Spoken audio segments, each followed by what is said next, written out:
Hello and welcome to the July 28th edition of the DRF Players Podcast. I'm joined by Lonnie Goldfeder to my left in the studio, and remote from Saratoga we have Mr. Pete Fornatel. Welcome, gentlemen. Hello, how are you? How are you doing on this, the lone dark day of the week now that Saratoga is back in session? Thankfully, though. You needed a break? I need a break already. You needed a break from the all Bill Mott weekend? The all Bill Mott unexpected weekend, that's right. Yeah, doing things he's never done before. Yeah, Pete, what was your big takeaway from this first weekend at the elongated first weekend at Saratoga? I was really impressed by how crazy the plant was on both Friday and Saturday. It was 3 and 4 deep at the paddock bar, and wow.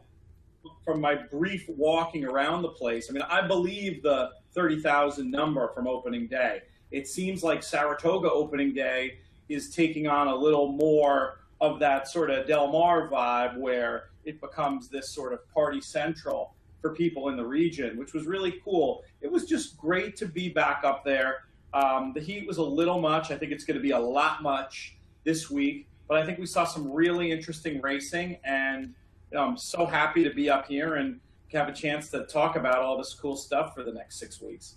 Yeah, me too. Well, we had 4 public handicapper races.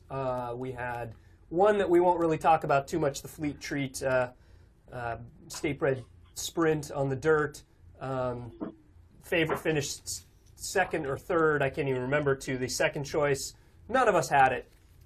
That's okay. We tried to take a shot with a price, and that's what happens sometimes. But we do want to dive into the other ones, the Diana, the San Diego Handicap, the Sanford, and then we also should talk about the Coaching Club American Oaks on Sunday at Saratoga. So with that, let's dive into the Diana. It was a grade 1 on the turf. It was a race where the pace setters kind of ran off from the pack, and Hard Not to Like got up just in the shadow of the wire. I guess you could say a perfectly timed ride by John Velasquez, and I heard him on the Bick Show yesterday saying he thinks he almost waited a little too long. So. Ironically, he was like the only one who went. I mean, the bottom line was you had all these other closers like Stephanie's Kitten and Waltzing Matilda and Lady Lara, and the only one making a move was John Velasquez. It's funny because these 2 horses were loose, and you've got everybody else who's basically a closer. There's 3 horses were loose. Yeah, they were loose, but then Hard Not to Like makes them first move. The other guys don't make a move, and you're wondering, if particularly those people sitting on the favorite Stephanie's Kitten, when is she going to move? Yeah, But again, Velasquez times are right. He makes the first move. He gets good run. He gets good clear run, and he's got plenty of horse at the end to just get up there for the win. Yeah, well, and on the podcast, I had made the case that I thought that the pace scenario, certainly didn't think they were going to be that clear of the rest of the field, but I thought that the pace scenario might be hot, and I thought that Hard Not to Like might get the first run on the deeper closers, and then I was just hoping she would hold on, but those ones on the front end ended up running the rest of the pack off their heels a bit, and really Hard Not to Like was the only one that was able to close any ground late. Pete, what was your takeaway from that race? And I thought it was just an unbelievable bit of riding by John Velasquez. I don't think it's a coincidence that the closers behind him didn't fire or weren't able to really ever get into the race, because I think he set them up for failure by dropping anchor on Hard Not to Like while that speed duel was going on. So all of a sudden you have a situation where the deeper closers were just too far out of it to ever make a run, and he was sort of there, the only one in touch enough to make a run. Now, granted, by as much as he won by in the end, I can understand why he said what he said about maybe he waited too long. But I think in reality, he just rode it perfectly. She was loaded, and you have to figure, I'm not saying he rode the race any differently for being taken off Stephanie's Kitten, but you have to say that victory was probably a little extra sweet for Mr. Velasquez. And that, to me, was one of the big stories of opening weekend was, hey, it's the John Velasquez show, and a little bit of a reminder that if he was still at a point in his life where he felt like riding 8 or 9 a day, he'd still be the leading rider up here every year. It also shows you why John Velasquez and the higher profile jockeys dominate that meet. It's really, jockeys do make a difference at Saratoga, and the first week is a very good example as to why. It's a big transition from Belmont. I mean, even if you have a fuller field, you're at a real much tighter turns, much smaller racetrack, and you really have to get a good, you have to get in good position. And jockeys are making a big difference. At least that first weekend, they really, really did. I saw too many guys get stuck in traffic. Too many guys missed the break. Either the pressure was getting to them, or they just couldn't deal with the traffic. But there was a lot of, issues where good rides made a lot of difference in these races this past weekend, and that was a perfect example. Yeah, and I would imagine a jockey like Julien Leparoux has to feel a little snake bit at Saratoga. I think he's sitting on 5 wins from about 100 starts in the last 2 meets plus 4 days. So and certainly he rode Tepin as well as he could with that hot pace, got her in a position that she could win, and just ended up getting nosed out at the wire. It was a fantastic race. And then from the wagering standpoint, on the podcast, I had thought that Hard Not to Like might get a little overlooked in the wagering with the 3 big choices. I certainly didn't expect Hard Not to Like to be the 5th choice. Well, you also came up with that very good formulator stat. I mean, he had the formulator stat when Velasquez is with the trainer. I mean, and that's that's outstanding. That's the one reason. That was the cherry on top. But that's one reason. Like if you're on the fence, it's certainly a reason to put him on a ticket. Right. Right. And I like to look at those kinds of things to just try and figure out trainer intent when they're making a jock switch. Is this a positive or negative one in terms of what they've done in the past with certain riders? And when you see, well, now Christophe Clement, Johnny V together in turf route graded stakes over the last year, they're now, 9 for 12. Right. So, not bad. And he's 4 for 55 with everybody else, just in case you missed that. Okay. Right, yeah. Thanks for the reminder. Yeah. All right, well, let's move on to the San Diego Handicap. It was also a Saturday evening, Saturday late afternoon on the West Coast, evening for us on the East Coast. It was billed, I guess, as the return for Byron to 2 turns, return for Byron to Southern California. He went off as your relatively strong favorite. I don't know what it was in the end. It was 6-5, 7-5, I think. I think, boy, he ran a solid race. I think he certainly ran an improved race. And I wonder if it was the Byron of 2014, if he would have won, or if he still maybe needed that race in order to move forward, considering it's the first time he's gone 2 turns since he won, certainly in a controversial manner, the Breeders' Cup Classic back in the beginning of November last year. Pete, what was your take on the race? Well, first of all, I'd like to thank Byron for the charitable donation I'm going to make to various equine charities, thanks to some folks thinking he actually had a chance to win that race, which I certainly did not. I just don't think he's a horse anymore. I think, I loved his Woody Stevens. I think a lot of his form since is a mirage. It's a product of easy leads, biased racetracks, and racking up half the field at the start of the Breeders' Cup Classic. I'm eager for this horse to retire. Okay. Yeah, I agree. He's Game On Dude, too. Although Game On Dude's actually passed a couple of horses. Game On Dude was a good horse, though. I was going to say Game On Dude actually passed a couple of horses, so he might not even be at that level. I mean, again, I thought he was overrated last year. It was not a problem for me not to vote for him for Horse of the Year because I felt that he's a horse that has to have it his own way, and if he doesn't, he just doesn't fire.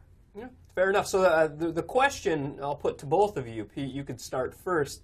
There's been a little bit of talk, and I don't think it's anything real, but some people have said maybe they should geld him and make him a Game On Dude. Maybe that will help, and it certainly would lengthen his race career. From a pedigree standpoint, obviously he's not a monster, but anything that he would get attention-wise at stud would be based on that race career, which both of you have certainly brought into question. And so the question would be for breeders, what sort of value would you put on Byron as a stud, and is his potential future maybe better as a gelding on the racetrack?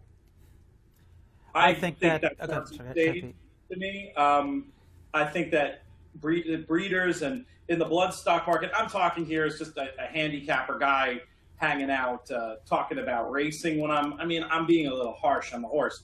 Woody Stevens really was awesome. Here you have a horse that won a grade 2, I guess the Stevens is, at 6, and then all the way out to 10 furlongs in the Breeders' Cup Classic. On your catalog, on your page at the sales, that's what you're going to see. You're going to see all that impressive graded form and black type, and I've just got to think that's going to be worth more in aggregate than what you can make racing him, because he might respond to gelding, but he might not, and then all of a sudden you've turned an asset worth something into nothing. That sounds a little loopy to me. Okay, I agree. I think he definitely should be going to stud. He has great value. He's a multiple graded stakes winner. He's won from 7 furlongs to 1.25 miles. That's, again, like Pete was saying, that's what they say on the page. And actually, I do think, just because he needs the lead to win doesn't mean he's not a good racehorse and won't make a good stud. I think he actually might make a very good stud because he has speed. He was precocious, and he's the type of horse that would make a good stud. You get him with the right mare. I mean, you're not going to give his heart. Yeah. You're giving his ability, and that's it's just a personality thing maybe where he needs the lead. But his talent, I don't think there's any question about how talented the horse is. Oh, absolutely. I just wonder where he'd be able to stand and for how much. As a sire of sires, I don't know. Wildcat Air was certainly a good value sire, but I don't know if he's one that people are going to be looking to as a sire of sires. But you're right. I mean, sometimes the ability on the racetrack just trumps all of that. Well, he's going to start in New York and Kentucky, I'm sure. But if he ended up in New York with this program they have here, he could stand for a decent amount, and he could probably be a very successful sire. Yeah. All right. Well, let's get to the race. It was won by Catch a Flight. Pete, that was your pick. Ended up being a relatively square price, considering Opportunity took a lot of money as well, and Catch a Flight certainly, whether it was a little bit of a move too early last time by Gary Stevens, or maybe even sort of the classic bounce. Either way, he stepped forward. I think he will be and should be a fine player in the older classic division, and I think there's still some good things to come from that horse. Pete, what was your take? Yeah, Stevens even said after the last race that he wanted a do-over. I think there's no question that the horse moved too soon and things just went all wrong last time. And I think this time, Gary got his do-over and he made the most of it. And I think he showed who that horse, something a lot closer to who that horse truly is. Do we have a speed figure yet for that race, Mike? Oh, we probably do. I just hadn't looked. I could probably try and. Okay, you want to pull it up while we're. Yeah, I'm sure there's a speed figure for all these races. I just hadn't done that a little bit of homework. I'd watched them all again, but. Yeah. Yeah, no, I agree. I think Catch a Flight. He got a good trip. Yep. And he got a good ride from Gary Stevens, and I think he's definitely proven that he could be a player in the division. I don't think there's any question about that. And the other story is Appealing Tale. He ran a bang-up race, considering he was dueling with Byron pretty much the whole way. Ended up putting, not completely putting, it's not like Byron finished out of the money. He did finish a decent third, which for many people who consider him either a win or run-out horse, hey, he hit the bottom rung of the try. But Appealing Tale on the stretch out, he was also cross-entered to the Bing Crosby the next day. They made the right choice. They decided to go there. Yeah. He ran a huge race. Yeah, I mean, who knows? He might have been able to win the Bing Crosby the way it went. You never know. But that said, I mean, stretching him out is probably better for him now. It gives him the more choices. And like you said, he ran a good race and got a nice little piece of the pie. Yeah. All right, well, let's jump back to Saratoga.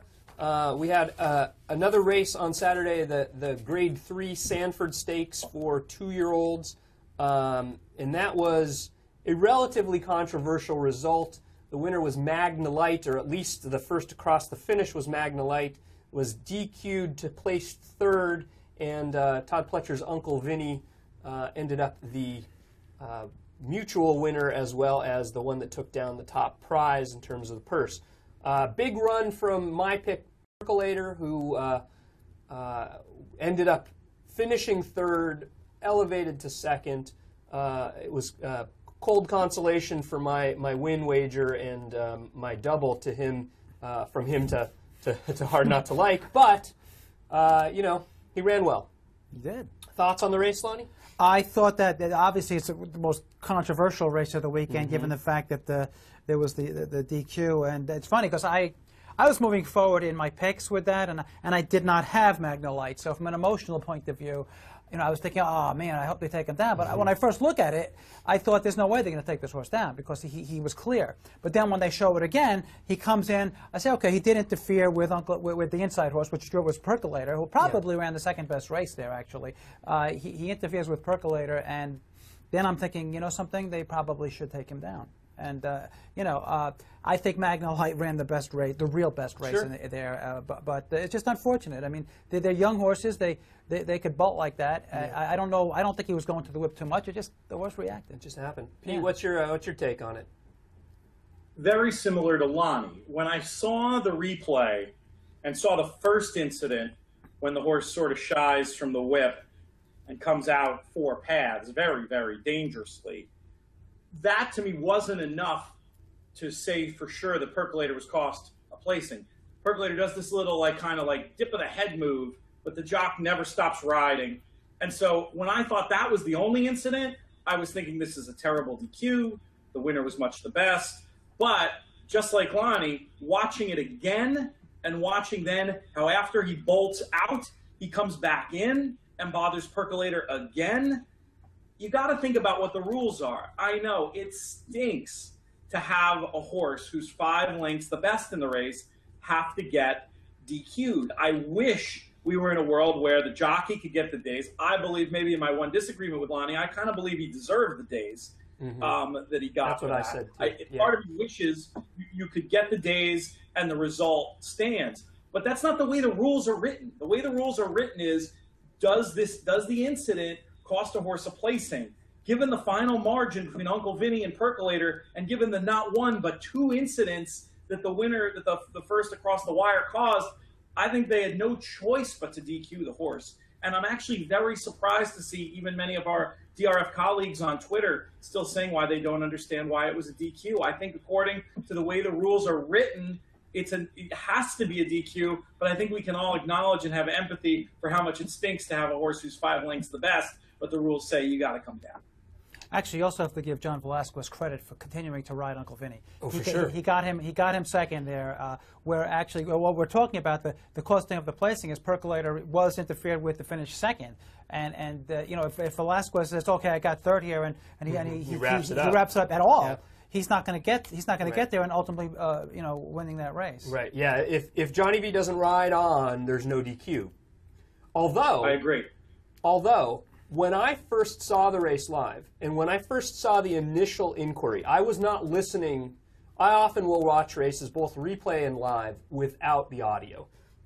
Partly because I don't want to, in my handicapping or my assessment of the race, be swayed by the race caller's view of how the race is shaping out. I want to see what I'm seeing without being biased, I guess. And when I initially saw the replay, and even when I saw it live, what I saw was Percolator reacting to Magnolite coming over and actually coming in on the 6. He's coming in hot and maybe bothering that horse a little bit. So when they were first reviewing it and I saw that there was an inquiry, I was expecting actually Magnolite to be placed behind the 6 because I saw it as a bit of a chain reaction. So I was a little surprised to see him placed behind Percolator because I thought that the one that might have, if you made a case that even though he was clear, the sudden movement made the jockey react and then caused him to steady, which actually caused him to go over into the inside horse. You could also make a case that the one who was also cost a placing was the 6 horse. What are your guys' thoughts on that? I didn't see it that way as much. I mean, he actually did. It's possible that you go that deep, but given that it's a graded stakes and it is a big kind of breeding race when you go just to call back that. I think that the direct interference really was with Percolator when he came in, because again, it was really subtle, but it was a slight bump, which I think just cost him momentum.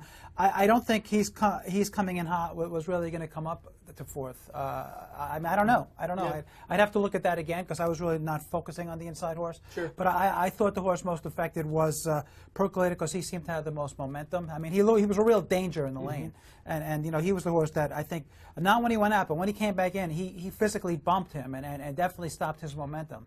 And yeah, that was the horse I thought that would directly be affected by that. Pete, any thoughts on that?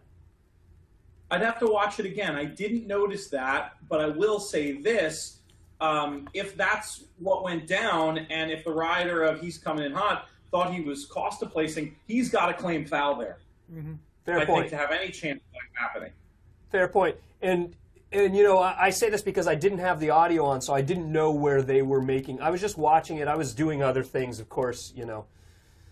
Got a 2-year-old, so I'm not always completely 100% focused. I put my bets in a little early and then just let it all play out. So, and of course, I was focused on my horse Percolator. So when I saw him come over onto what I saw as him coming over onto He's Coming In Hot, I thought, uh-oh, perhaps they're going to look at that. That's interesting. I think I had He's Coming In Hot as one of my pick 4 horses. So I think I was looking at him, and come to think of it, it never occurred to me actually that he would because I like you, I'm trying to focus in on the horses that I'm hoping are going to come up and help me move forward with the best possible outcome. Let's ignore this one in the front and focus on exactly. So I didn't really see it, but like that, I think I'd have to watch it again. But I didn't see anything. All right, and let's move on to Sunday's Coaching Club American Oaks. It was another DQ. Another one that in some ways I think was controversial, but for many was less controversial. Carolina is elevated over I'm a Chatterbox. There was a nose separating the two of them. Thoughts on that DQ and that race, Lonnie? I thought I'm a Chatterbox ran a great race. I've always been a fan of hers. I think the DQ was justified though, because when you come out like that with that little margin, it probably could have cost her the victory. So I thought they made the right call in that case, but I thought both these horses ran really good races, and I particularly was impressed with I'm a Chatterbox. I mean, she controlled the pace, but she was game late, and she wasn't going to let Carolina pass her. Pete? I was actually drawn into betting this race because I originally liked those two. I'd written a little piece for DRF.com actually about the race, and you know, was just going to go with those two as A's there, and I changed my plan. At first, when the tote board first came up, I'm thinking, okay, pass race for me. They're both too short. I'm a Chatterbox was kind of acting like a maniac in the paddock, and I didn't realize that was her way. She was kicking the stall. She was getting all sweaty. She was just, generally speaking, acting like a horse I had no interest in betting on. So I was actually drawn into the race. And to give you an idea of what I thought of the DQ, now granted, it was biased. You know I'm biased because I just admitted to betting Carolina. But I was so sure it was a DQ, I told some of my buddies who I was sitting with in the paddock bar that if I'm a Chatterbox didn't come down, you wouldn't see me for the rest of the meet because I'd be under arrest for assault steward. All right.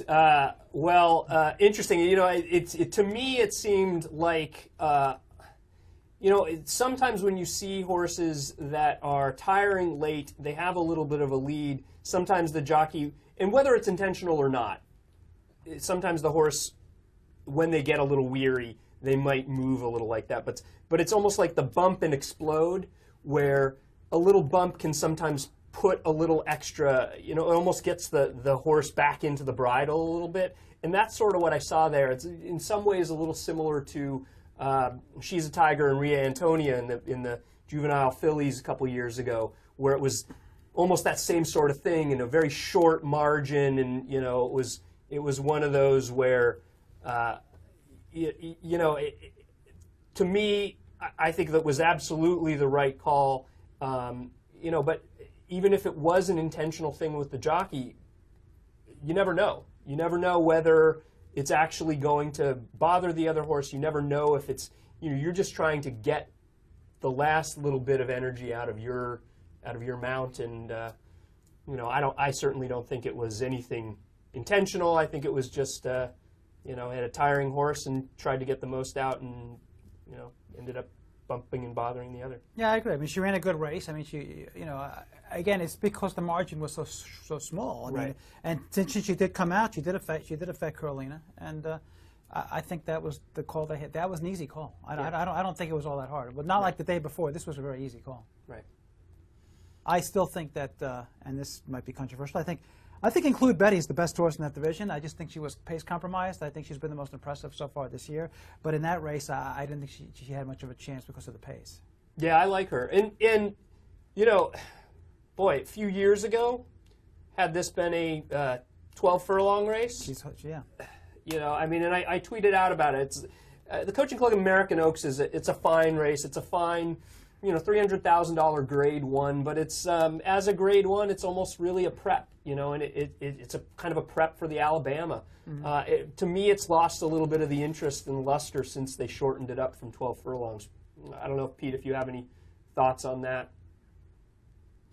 Well, I think that was one of these things where after several years of it being a 12-furlong race and getting shorter and shorter fields and lower buyer speed figures, that they decided to bend what that race used to be to sort of the horses that we breed today. Made a little bit of a concession to the breeders on that one and the trainers. So I think that's why that went down. The only other point I'll make about the DQ is I do think there's, like, I know what you mean. It certainly wasn't intentional that the rider, the contact wasn't intentional. But in New York especially, we have established this sort of culture of herding, I've heard it referred to as, where it's sort of okay that you can go several paths over to intimidate a horse where you don't, and if you don't make contact, if you don't have the little hip check, they will leave you up here. Right. Yeah. And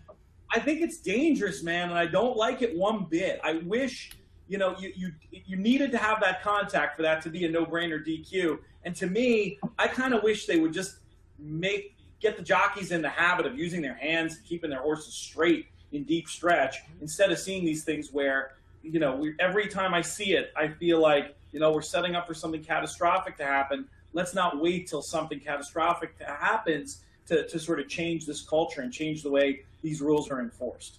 I think that's race riding, but at the same time, if it's to be changed, I think the jockeys are the ones who really have to bring it up because they're the ones who are at most risk, I think, in that regard. And I mean, because they're the ones riding it like that. And you know, I think the handicappers maybe are, you know, as a New York player, I am used to that, and sometimes I will want to see my jockey do something to maintain his control over the race. Now, if the jockeys think it's dangerous and it's something which is going to you know, threaten their well-being, then I think it's their job to bring that up. I mean, I think there's a very fine line. Yeah. Go ahead, Pete. Oh, sorry, Mike. I was just going to say it's hard. I know what you're saying, Lonnie. Like, that makes so much sense. But also that world is so darn competitive that I think it might be one of these things where a dangerous situation is occurring where until something really bad happens, nobody's going to want to be the one to step up and do something about it. I kind of feel like the control, it's such a competitive world that the control has to come from without than within. But you make a great point as well. I mean, they're the ones in the game. I mean, and if they accept that, I mean, a lot of games are dangerous and you know, and have that high risk involved. And I mean, they're the players in that regard in terms of the race riding. And if they've accepted it, that's one thing. But if they feel it's dangerous and if they're bothered by it, then I think that if any changes to be made, they're the first ones that need to be, you know. Couldn't you say, one more thought on this, couldn't you say the same thing about the NFL, though? Like, I'm a huge believer that the head injuries in the NFL are this massive problem. I would love to see helmets with padding on the outside, frankly. Anything to make it so these guys don't end up having these lives where they're you know, struggling to live normally at age 40 because of the equivalent of having been in, you know, 30 car crashes by the time they're 28. But no football player is going to be the one who comes out and says, oh, this is the way it's going to be while they're playing. You don't want to sort of break ranks. You don't want to be the agitator. I sometimes feel that these kind of changes, especially when safety's involved, should come from the outside. I mean, I take your point. I respect it completely. And I'm not saying I'm definitely right. I just want to throw that out there that sometimes I think it's very difficult for the athletes competing directly against each other to, like, think of their own safety like that. I just don't think it's the way that their brains work. They're just so competitive they're not looking at the big picture like that. Well, football players have a players' association, which at least they have a venue by which to address it.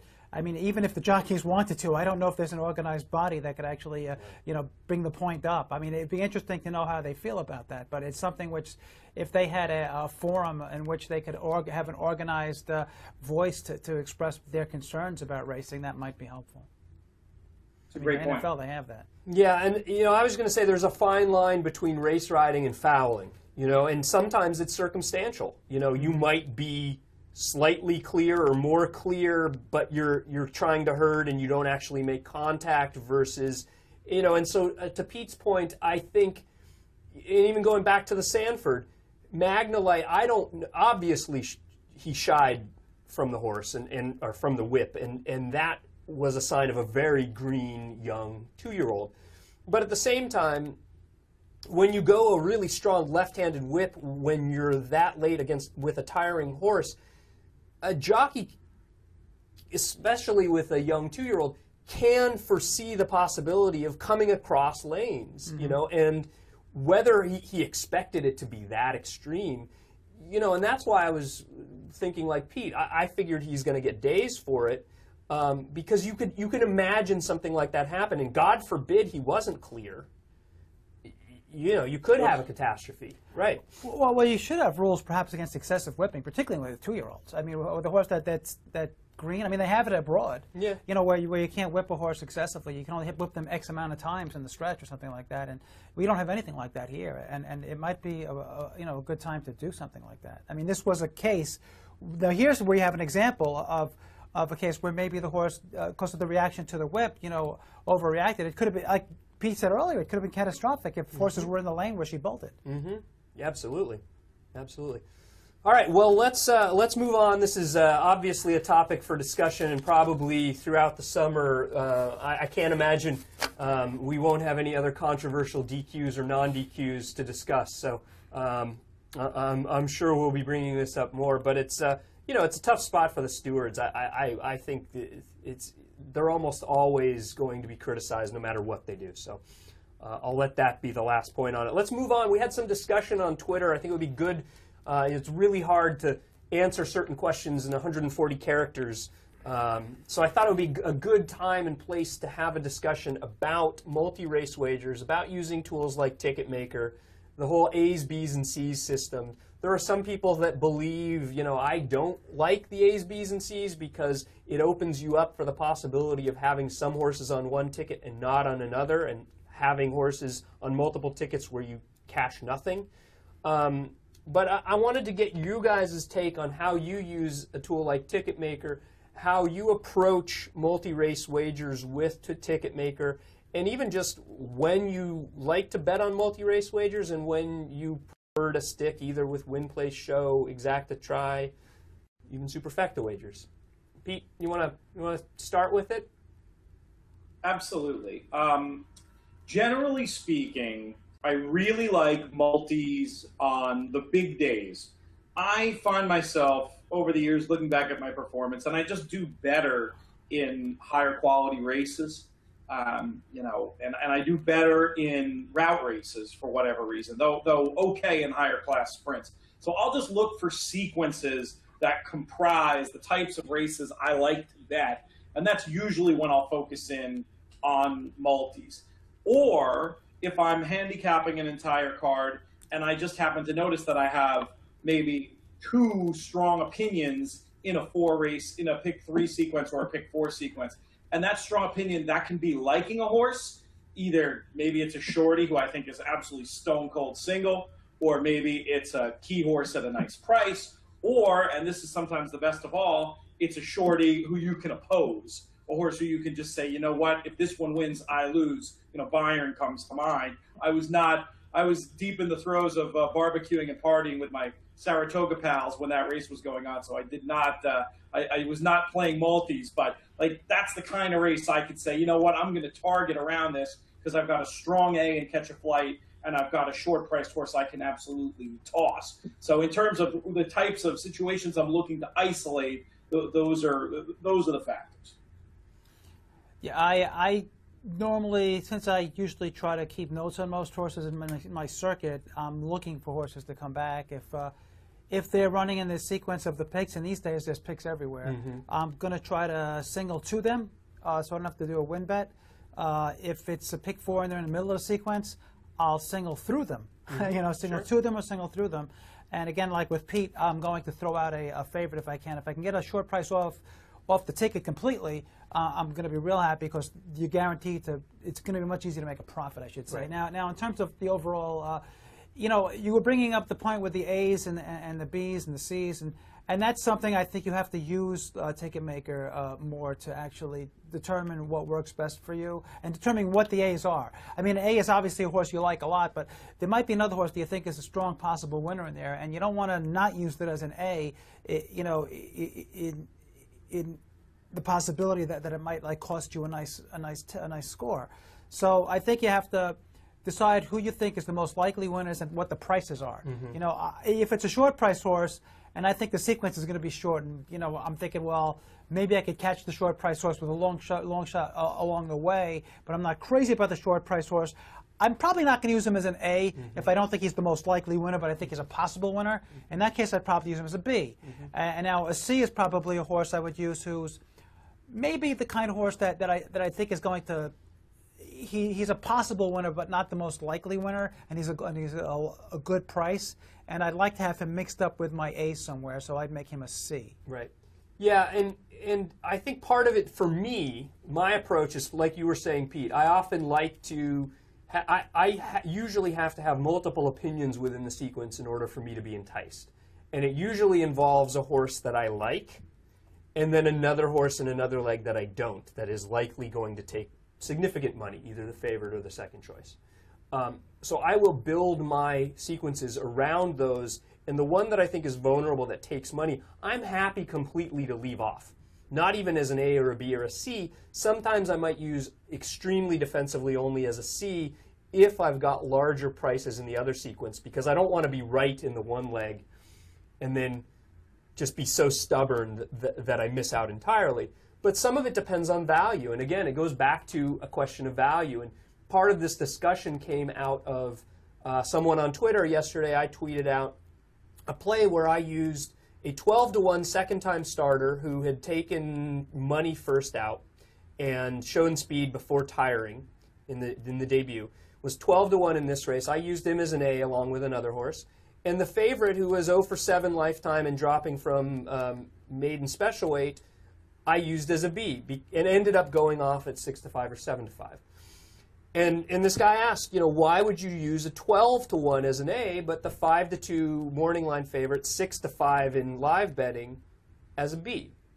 And my short answer on Twitter, and it was a little flip answer, was, well, because 12-to-1 pays better than 5-to-2, But the larger point being, it's where you want to find value. And if your goal is in every multi-race wager to always cash the ticket regardless of the payout, then you might approach it a little differently from me, where my goal is to try and maximize my value, and the way I maximize my value is playing against favorites in a sequence that I don't think are the most likely winner, or I think are potentially quite vulnerable.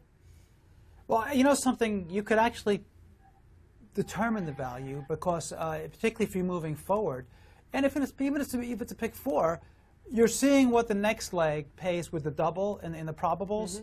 And when you're looking at that, that gives you an idea if this 5-to-2 is undervalued or if the 12-to-1 is being bet right. So if you're 5-to-2 with the horse in the next sequence is paying like $7, I agree with you. At the very best, I'm going to make it a B. I mean, it depends. Yeah. Unless I have a real long shot moving forward, I'm going to be losing money if I'm not looking ahead at in the doubles. Right. I mean, with the 12-to-1, I'm pretty sure, but I'm going to look at the doubles anyway because they still might be over betting the second sequence. So before I even think about the pick 3 or pick 4, I'm looking at what the double probables are because that's going to help me in determining the value of the horse in this first leg. Right. And sometimes even in later legs, you have to extrapolate what you expect the value to be because you don't know the third or fourth leg of the pick 4.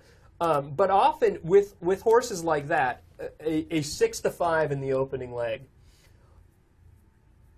unless I've got a really strong opinion in the later sequences, I will often either use that horse as a lone A and then the other horse is in the race defensively. Or I will use as a B or lower. I rarely will use a 6-5 as an A with other A's in that leg, if that makes sense. Because what you're doing is you're increasing your bankroll, you're increasing your budget on that race, and you're opening yourself up to the possibility of landing on the shorter priced horse. It's kind of like when people will go all, that assumes that they really don't like the favorite. Because if you go all and you land on the favorite, then that's a worst case scenario. Pete, your take on any of that? I like what you're saying about being very conscious of using a short-priced A with other horses. And for me, though, that's one of the areas where I try to use Ticketmaker to help me construct the base of my ticket, but where I try to go beyond Ticketmaker and do some manual work. I'll sometimes have some A's that I kind of circle because I know I need to have that combination more than the other A's. Mm-hmm. And sometimes it's because that horse is really like an A+ that I love, but sometimes it'll be because I've got really strong, what I feel are good opinions in the other legs. I think this horse is a super likely winner, and I just don't want to be in a position where if it wins, I'm going to be sort of betting against myself. So I'll let Ticketmaker construct the ticket for me, but then I'll know with this short-priced A, or maybe I have 3 A's in the race, if the one who I project is going to be 6-5 wins, I need to have that 3 times as many times as I have that 8-1 A that I have, so I can make sure to maximize my opinions in the other races. And I think that Ticketmaker, you mentioned before, Mike, you made another good point about some people saying, well, I don't want to put in multiple tickets where maybe I'll have each horse that wins, but not on the same ticket. First of all, I think if you really want to be successful long-term, that's the kind of thing you just have to learn to deal with. You can't play multis trying to cash everyone. You mentioned that idea before, and I think some people do think of it that way, but it's an incorrect thought process. You've got to be looking to pay combinations. You've got to be looking to play combinations that are going to pay, that are going to have a shot at making you some money in the long run. But depending on what bet it is and what size your bankroll is, you can always augment in your multis with doing some sort of caveman ticket for 50 cents as a base, so you have everything tied together. If you've got a lot of fuzzies, if you think the favorites are weak, but then go in and use Ticketmaker and hit the horses you really, really like extra times. I'm not opposed to the idea of ever playing a caveman ticket. I just think they have a time and a place, and you have to use them accordingly.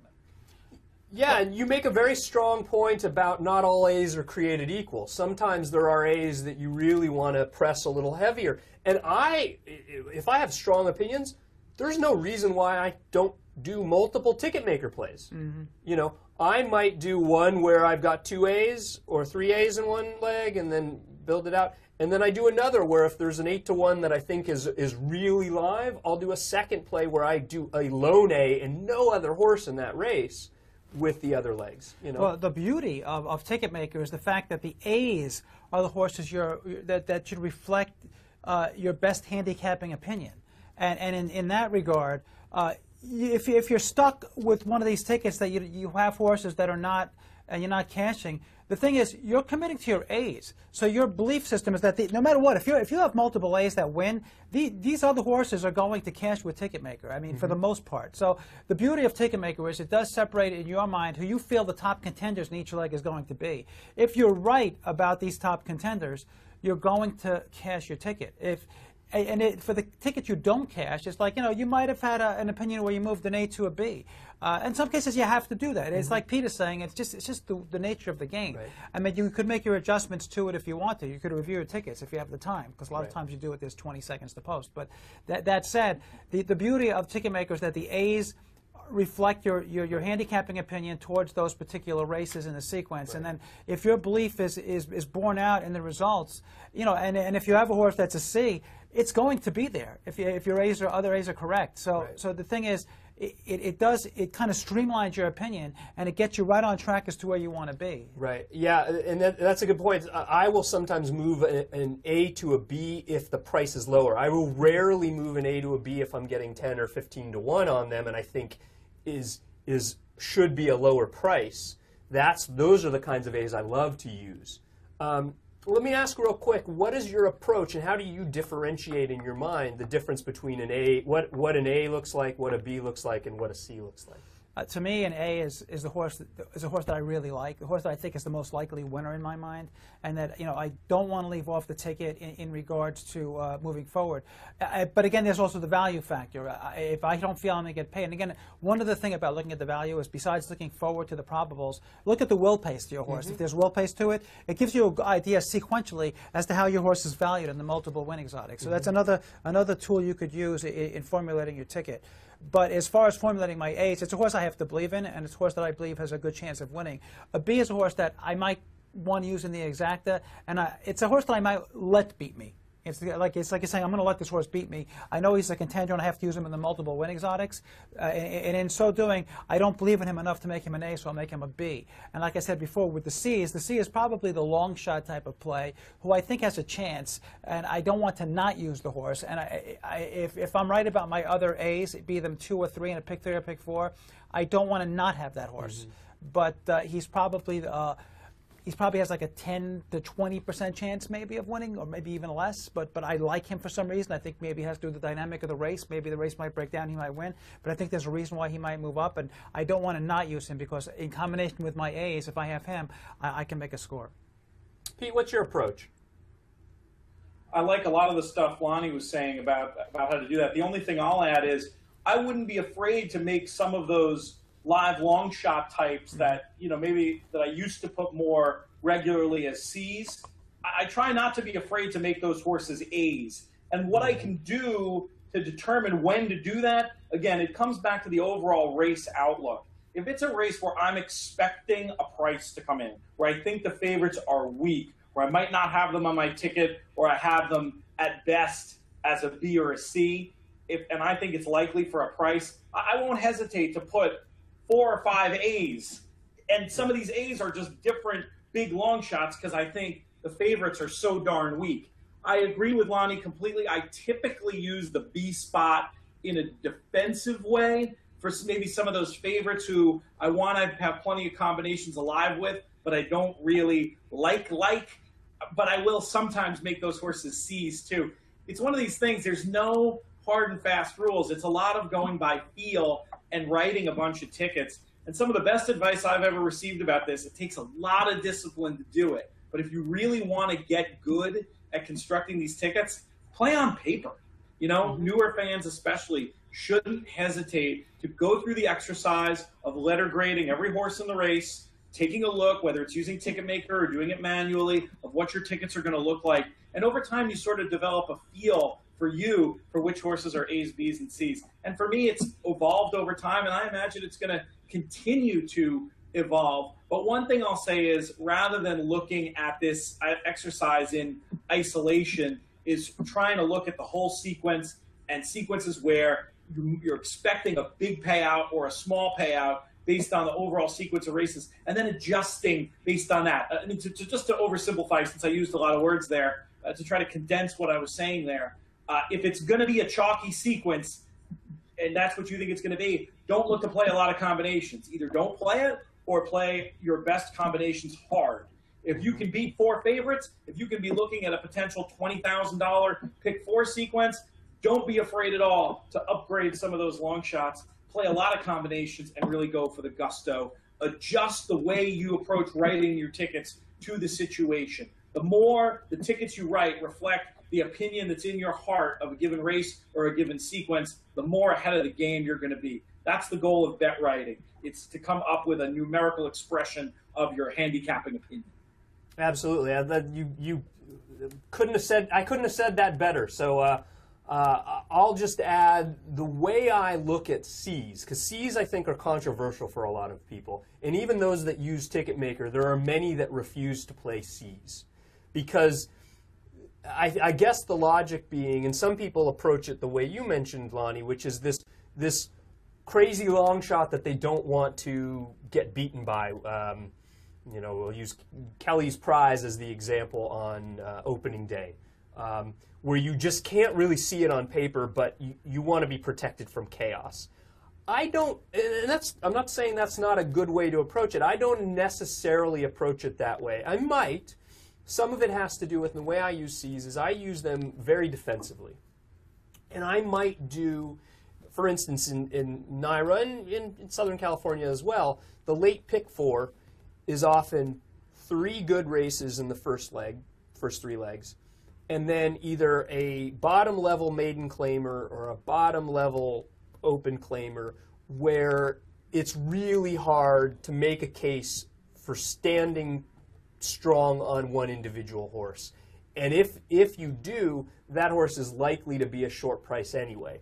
So if I've got strong opinions in the first 3 legs, whether they're chalky or not, I might use that last leg, depending upon my budget, as my A's, B's, and then the rest of the field as C's. So that if I'm right in the first 3 legs with my A's, I've gone all in the last leg. That's a good use of but it's not a straight all in the caveman way. It's an all in the, if I'm right with my stronger opinions, then I'm covered. I'm protected from chaos. And that's usually how I like to use C's. Like, for instance, last week I was in Pete, you said you did how you'd play Saratoga on Sunday. I was assigned with how I'd play Del Mar on Thursday, and I approached the first 3 races where I was all about beating a Baffert 2-year-old dropping from maiden special weight into maiden claiming. So I tossed, in my pick 3 play that I posted on DRF.com, I tossed that 3-2 favorite completely. The horse ended up running second. Could have won, but from a multi-race standpoint, I was willing to take a stand against because I knew if I beat that short price, it just increases the payoffs of all the other ones. And luckily, I caught a first-time starter as a C in that first race. Peter Yurton won net odds of 4-1, but I think he was something like 1 for 43 with 2-year-olds in the last 5 years. The horse was working well. Trainer didn't seem like he does well with these sorts of things, but I wanted to protect from the possibility that this one might be live, so I threw in as a C. That's how I use C's a lot of the time. Ones that I would likely leave off if I was just doing a caveman ticket, but the nice thing about Ticketmaker is you have the ability to add them in strictly defensively. I would never have used Kelly's Prize as an A, B, C, or D. Let me make that perfectly clear. Actually, a lot of times I will use as A's horses that are very long, but what I think the chances of the horse is winning and the odds are not always the same. I mean, sure. A 10-1 horse to me might be a horse that I love. It might be 2-1. It's a solid A. If you could get one sequence where you have just 1 or 2 A's, then you could spread much more liberally with the other sequences in the pick 3 or pick 4, particularly in the pick 4, where you again, budgetary concerns then become an issue. So, there was the very first day at Saratoga in the first leg of the pick 4, I basically had 2 A's, and it gave me the flexibility to actually go deeper in the other legs, and the 2 A's finished first, second, and they were both like a decent enough price. My only problem was I wasn't able to get the ticket. Well, I wasn't able to play the ticket. But it paid like $1,100, and still was a 15 or 20 to 1 off my investment, which is good, which is what you want. That's why you play these things. You make a good point about judging your A's, and for me, the way I like to think of it, there's not a solid. It's like you said, Peter, it's a little by gut. But what I like to do with my A's is, it's a term I've never even used, I just came up with right now, almost like a value delta, where if I've got a horse, even if I don't think they're the most likely winner, I might think, and I'll use an example of Take Charge Brandy and Breeders' Cup Day. She is a horse I think maybe was 8 to 10% chance of winning. But at 60 to 1, that value delta meant I had to elevate her to an A, I still am expecting she's not going to win because I think she's, got a 9 in 10 chance of losing. But when I'm getting 6 times my expected value for that horse, to me, that's easy enough to elevate that horse to an A. Well, he brings up the race shape could totally, Sure. it could color your ticket. If you see a possible lone speed, in a pace challenge race, you have to elevate those horses into prominent spots in your ticket. Yeah. And Take Charge Brandy is the perfect example. Yeah. Pete, any other thoughts before we wrap it for the day? I love what Lonnie said about using the race shape to guide your tickets. Some players will create multiple tickets for different scenarios. In other words, let's say there's a dirt race that has 3 strong or 2 strong front runners and 2 strong closers in it. Maybe do one set of tickets where the race stays together on the front end, and in that sequence you're only using those 2 horses, and then do a whole different sequence where you're projecting that pace is going to melt down, and you use the closers. You can do the same thing in exacta bets and trifecta bets as well, where you sort of look at different scenarios that might happen. You can really take this stuff to the next level. This has been a really fun conversation, but we're just barely scratching the surface. So if folks have more questions, feel free to reach out to us on Twitter. We'd be happy to keep the conversation going.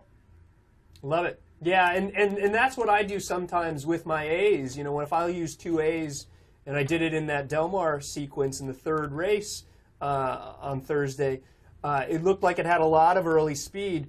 And my 2 A's were the one that I thought might be the fastest of the early speed, and then the one that I thought might benefit most from a ridiculously fast early pace that really upgraded closers. And so that's often how I do it, because you can handicap on paper and you say, wow, every one of these horses needs the lead, but there might be just one that ends up running them off their heels, or the jockeys see that and they get tentative and one of them takes advantage of that. So you want to be able to construct your wagers based on how you see races shaping up, and I love the idea of doing two approaches. One if the race works out this way, one if it works out another way. Actually, that brings up the point of another way to come up with C's is if the race is completely going to break down, and that's where your C all button, so to speak, comes in. Sure. It's for the race breakdown. Well, and that's use Giacomo in the Kentucky Derby as an example, or a couple of derbies where where the horse just benefited from horses that just stopped. Yeah, well, they just tired. You see it in those last races at Santa Anita or at Belmont, Saratoga, Southern California or Naira. You'll get in the last leg a legitimate horse who's from class, form, pace, everything has a huge edge, but is taking a big class drop, maybe hasn't worked in the last few weeks, and it's kind of a question of if he runs his race, he's your winner. If he doesn't run his race, anything can happen, and I want to make sure that I'm covered, because that's where you get your prices. Chaos. Yeah. Hey, Mike, the cable guy's here. Ah, all right, good timing. That's all right, really Pete. good, actually. Well, with that, I will hand it off to you. May you win all your photos.